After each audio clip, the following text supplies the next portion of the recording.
নমস্কার বন্ধুরা, welcome to ST unique sports.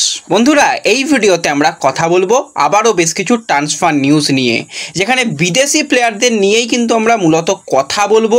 সেখানে বেশ কিছু চেনা পরিচিত বিদেশিকে নিয়ে আপডেট শেয়ার করার রয়েছে। ইস্ট বেঙ্গলের সঙ্গে বিদেশিদের লিঙ্ক আপ রয়েছে, সেই বিদেশি প্লেয়ারদের নিয়ে আপডেট শেয়ার করা রয়েছে। ইস্ট বেঙ্গলকে নিয়েও আপডেট শেয়ার করা রয়েছে এই ভিডিওতে। তাই ভিডিও শুরু করার আগে একটাই রিকোয়েস্ট, চ্যানেলে যারা প্রথমবারের জন্য এসেছো মনে করে চ্যানেলটাকে সাবস্ক্রাইব করে নিও। অনেকেই ভিডিও দেখছো, হয়তো সাবস্ক্রাইব করতে ভুলে যাচ্ছ, পারলে সাবস্ক্রাইব করে রেখো, তাহলে প্রিয় দলের খেলার সমস্ত আপডেট তোমরা এখানে পেয়ে যাবে। তো প্রথমেই যদি আমরা কথা বলি একটুখানি ইস্ট বেঙ্গলকে নিয়ে, তো ইস্ট বেঙ্গল কিন্তু তাদের হেড কোচের সঙ্গে অফিসিয়ালি কন্ট্যাক্ট এক্সটেনশান করে নিয়েছে। সেটা তোমরা সকলেই জানো যে আরও একটা সিজন কিন্তু অস্কার ব্রুজনের আন্ডারে ইস্টবেঙ্গল খেলতে চলেছে, এবং অস্কারের সহকারী হিসাবে ইস্টবেঙ্গল গত সিজনে দলে নিয়ে এসেছিল জাভিয়ার স্যাঞ্চেসকে। তো এই 41 বছর কোচের সঙ্গেও কিন্তু ইস্টবেঙ্গল আরও একটা সিজন কন্ট্যাক্ট এক্সটেনশান করে নিয়েছে। তো জাভিয়ার স্যাঞ্চেস এবং অস্কার তারা কিন্তু কোচিং স্টাফ হিসাবে থাকছে। ইস্টবেঙ্গল নতুন গোলকিপার কোচ হিসাবে সন্দীপ নন্দীর সঙ্গে কথা বললেও চূড়ান্ত কোনো কিছু হয়নি। হয়তো বিদেশি কোনো গোলকিপার কোচ আসবে, ফিটনেস ট্রেনার, সেক্ষেত্রে বিদেশি কিছু নিয়ে আসার পরিকল্পনা রয়েছে। হ্যাঁ, জাভিয়ার স্যাঞ্চেস সে কিন্তু অবশ্যই ফিটনেস ট্রেনার রয়েছে, কিন্তু কিছু ফিজিও স্টাফ থেকে শুরু করে বেশ কিছু নতুন কোচিং স্টাফ কিন্তু খুব তাড়াতাড়ি ইস্টবেঙ্গল অফিসিয়ালি করতে চলেছে বলেই খবরাখবর রয়েছে। তো জাভিয়ার স্যাঞ্চেস কিন্তু আরও একটা সিজন ইস্টবেঙ্গলের সঙ্গে কন্টিনিউ করতে চলেছে, এটা কিন্তু অফিসিয়ালি ডিল ডান। তো এর সাথে সাথে আমরা যদি ইস্টবেঙ্গলকে নিয়ে যখন কথা বলছি, তো একজন প্লেয়ারের সঙ্গে ইস্টবেঙ্গলের সবথেকে বেশি লিঙ্ক আপ তৈরি হয়েছিল, সেটা অন্য কেউ নয়, সৌদি প্রো লিগের খেলা মুরাদ বাদনা। তো এই মরক্কোন প্লেয়ারের দিকে ইস্টবেঙ্গল নজরে রেখেছিল, কারণ এই প্লেয়ারটা শুধুমাত্র যে ওই রাইট উইং পজিশানে খেলবে সেটা নয়, সেকেন্ড স্ট্রাইকার, প্রয়োজনে স্ট্রাইকার পজিশানেও খেলতে পারে। এবার মুরাদ বাদনার লাস্ট ইয়ারে যার পারফরমেন্স, সেখানে সৌদি প্রো লিগে টোটাল 28 ম্যাচে 13টা গোল 6টা অ্যাসিস্ট, সেখানে দুর্দান্ত পারফরমেন্স করেছিল। ইস্টবেঙ্গল অনেক দিন ধরেই চেষ্টা চালাচ্ছিল মুরাদ বাদনাকে নিয়ে আসা, তার পার্সোনাল টার্ম এগ্রিড করানোর চেষ্টা চালানো হচ্ছিল, অনেক কিছুই চেষ্টা ইস্টবেঙ্গল করেছে।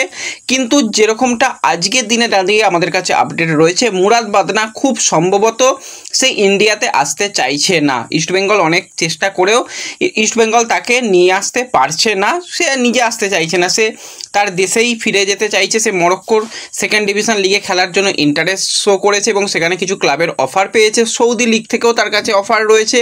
তো যেই প্লেয়ারটা সৌদি লিগ খেলছে সে কখনো ইন্ডিয়াতে এসে খেলবে সেটা নয়, তো সেই কারণেই কিন্তু মুরাদ বাদনা আসতে চাইছে না। ইস্টবেঙ্গল অবশ্যই ভালো একজন প্লেয়ারকে টার্গেট করেছিল, সেটা বলতেই হয়, আসছে না, অবশ্যই সেকেন্ড অপশানের দিকে ইস্টবেঙ্গল অবশ্যই মুভ করবে। তো সেই রকমভাবেই একটা একটা গুজবই বলতে পারো বা একটা রিউমার্সই বলতে পারো তৈরি হয়েছে যে ইস্টবেঙ্গল নাকি একজন স্প্যানিশ স্ট্রাইকারের দিকে নজরে রেখেছে, যে কিন্তু নাম্বার 9 নাম্বার 10 দুটো পজিশানেই খেলতে পারে।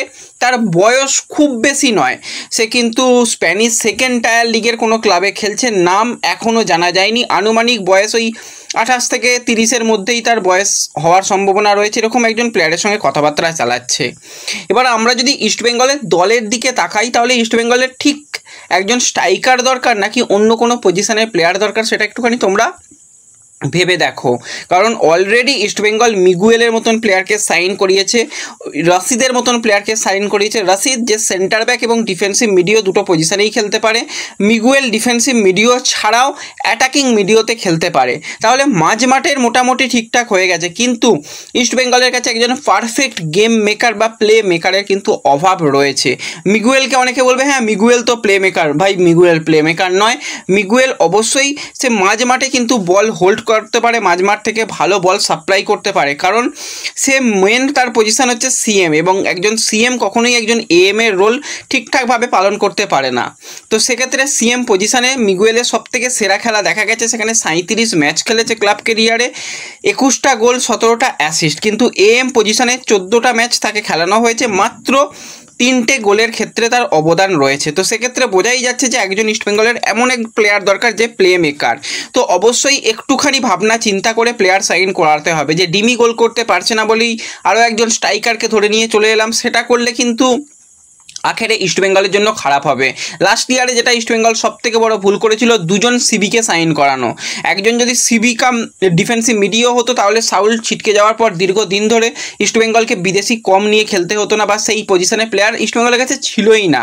আর এক্ষেত্রে ইস্টবেঙ্গল যদি এই রকম স্ট্রাইকারকে সাইন করায় তো ইস্টবেঙ্গলের কাছে প্লেমেকার নেই। হ্যাঁ, মহেশকে দিয়ে ভাববে যে খেলানো যাবে, মহেশ অবশ্যই খেলতে পারে, 2-3টে ম্যাচ খেলতে পারবে। অনেকে বলবে মাধি তালাল, সে তো এখনও পুরোপুরি সুস্থ নয়, সে মেডিকেলি সুস্থ হোক, গেমের মধ্যে ফিট করুক, তারপর তো দেখা যাবে। কিন্তু প্রথম থেকে যদি ভাবনা চিন্তা করতে হয়, এমন একজন প্লেয়ারকে দরকার যে কিন্তু ভার্সেটাইল রোলে খেলতে পারে, যেরকমটা জনি কাউকো, যেরকমটা যদি আমরা কথা বলি গ্রেগ স্টুয়ার্ট, তো ভার্সেটাইল প্লেয়ার, এরকম প্লেয়ার যদি ইস্টবেঙ্গল টার্গেট করে ডেফিনেটলি ভালো হবে। তো দেখা যাক কীরকম সাইনিং করে, সেই দিকে আমাদের নজর থাকবে। হ্যাঁ, আর জনি কাউকোর যেহেতু নাম বললাম, এই 34 বছর বয়সী ফিনল্যান্ডের সেন্ট্রাল মিডফিল্ডারের কাছে কিন্তু রীতিমতন আইএসএল ক্লাবের অফার রয়েছে। ইন্টারকাসির সঙ্গে সে এই বছরে ছিল এবং যথেষ্ট ভালো পারফরমেন্স, 18টা ম্যাচে 3টে গোল 5টা অ্যাসিস্ট কিন্তু আমরা জনি কাউকোর কাছ থেকে দেখেছি। এবং হাবাসের গেম প্ল্যানিংয়ে জনি কাউকো তো দারুণ যায়। তো নেক্সট সিজনে খুব একটা বেশি ইন্টারকাসির আর সম্ভাবনা নেই বললেই চলে যে আইএসএল খেলার, তো সেক্ষেত্রে চার্চিলই হয়তো আইএসএলে আসতে চলেছে। এবং জনি কাউকোর ব্যাপারে কিছু ক্লাব তো বেশ ভালো রকমভাবেই চেষ্টা করছে যে কাউকোকে নিয়ে নেওয়া, কারণ কাউকোর মতন একজন প্লেয়ার যে ফিজিক্যালি স্ট্রং, যে চ্যাম্পিয়নশিপ তার একটা মেন্টালিটি রয়েছে, আইএসএল খেলার এক্সপিরিয়েন্স রয়েছে, তো ওভারঅল একটা ভালো অ্যাডিশান যে কোনো দলের জন্য হবে। তো জনি কাউকোর দিকে কিন্তু বেশ কিছু ক্লাব নজরে রেখেছে, এরকমটাই আপডেট রয়েছে। এর সাথে সাথে আমরা যদি চেন্নাইকে নিয়ে কথা বলি, অনেকেই চেন্নাইয়ের আপডেট জানতে চাও যে চেন্নাইয়ের কী খবরাখবর রয়েছে। আজকে কিন্তু চেন্নাইকে নিয়ে একটা বড় আপডেট বেরিয়ে আসছে যে 34 বছর বয়সী কলম্বিয়ার সেন্টার ফরওয়ার্ডের প্লেয়ার উইলমার জর্ডান গিল, যে এই সিজনে চেন্নাই এফসির জার্সি গায়ে যথেষ্ট ভালো পারফরমেন্স করেছে। 24টা ম্যাচ খেলেছে, 10টা গোল, 1টা অ্যাসিস্ট করেছে। খুব যে বেশি গেম টাইম পেয়েছে সেটা নয়, কারণ বেশিরভাগ সময় ড্যানিয়াল চিমাচুকুকে সুযোগ দিত ওয়েংকোয়েল, তো অল্প গেম টাইমের মধ্যেও কিন্তু উইলমার জর্ডান গিল যথেষ্ট ভালো। নর্থ ইস্টের জার্সি গায়েও সেখানে 15 ম্যাচে 15 গোল ছিল। তার পরবর্তী সময় পাঞ্জাবের জার্সি গায়েও গোল করেছিল, অ্যাসিস্ট করেছিল, এবং চেন্নাই এফসি জার্সি গায়েও যথেষ্ট ভালো পারফরমেন্স করার পর সে কিন্তু এবার ইন্ডিয়া ছাড়তে চলেছে। হন্ডুরাসের ফার্স্ট টায়ার লিগের ক্লাব, সেখানে কিন্তু সে সাইন করতে চলেছে বলেই খবরাখবর বেরিয়ে আসছে। ক্লাবের নাম খুবই কঠিন নাম, তো সেই ক্লাবের জার্সি গায়ে তাকে খেলতে দেখা যাবে। ক্লাবের নাম পাশে দিয়ে দিলাম, তোমরা একটুখানি দেখে নিও। তো সেই ক্লাবের জার্সি গায়ে তাকে দেখা যাবে। এবার অনেকেই জিজ্ঞাসা করছিল যে কনর শিল্ডের কী খবর, কনর শিল্ডের সঙ্গে ইস্টবেঙ্গল চেষ্টা করেছিল কিন্তু তারপর আর কোনো রকম কিছু এগোলো না কেন। হ্যাঁ, মিগুয়েলকে সাইন করানো, রাশিদকে সাইন করানোর পর কনর শিল্ডের দিকে আর ইস্টবেঙ্গল কিন্তু সেইভাবে ঝোঁকেনি, এবং কনর শিল্ডের সঙ্গেও কিন্তু চেন্নাই এফসির কন্ট্রাক্ট শেষ হয়ে গেছে। বর্তমানে কিন্তু সে ফ্রি প্লেয়ার রয়েছে। হ্যাঁ, এবার যদি মনে করে ইস্টবেঙ্গল তাহলে নিতে পারে, একটা ভালো প্লে মেকার, একটা গেম মেকার কিন্তু পাওয়া যাবে, যে অ্যাটাকিং মিডিও, সেকেন্ড স্ট্রাইকার, উইঙ্গার, ওভারঅল অনেকগুলো পজিশনে খেলতে পারে। এবং লাস্ট ইয়ারে 22 ম্যাচে 1টা গোল, 8টা অ্যাসিস্ট, এবং আইএসএলের সবথেকে বেশি, আইএসএল ইতিহাসের বলতে গেলে সবথেকে বেশি chance create, big chance create প্লেয়ারটা কিন্তু ছিল এই কনর শিল্ড। বর্তমানে ফ্রি প্লেয়ার রয়েছে, যে কোনো ক্লাব চেষ্টা করতে পারে। একটা সময় পর্যন্ত শুনেছিলাম বেঙ্গালুরু, তারা কিন্তু কনর শিল্ডকে চাইছে, জামশেদপুর তারাও নজরে রেখেছে, বেশ কিছু ক্লাব তো চেষ্টা চালাচ্ছে, কিন্তু কোনো ক্লাবই এখনও পর্যন্ত অফিসিয়ালি সিগনেচার কমপ্লিট করতে পারেনি। ফ্রি প্লেয়ার রয়েছে, দেখা যাক মুভমেন্ট কোন দিকে হয়, সেই দিকে আমাদের অবশ্যই নজর থাকবে। তো এই ভিডিওতে এই আপডেটগুলোই শেয়ার করার ছিল তোমাদের সঙ্গে। ভিডিও ভালো লাগলে অবশ্যই লাইক শেয়ার করে দিও। যারা চ্যানেলে প্রথমবারের জন্য এসেছো মনে করে চ্যানেলটাকে সাবস্ক্রাইব করে নিও। তো দেখা হবে পরবর্তী ভিডিওতে, ধন্যবাদ।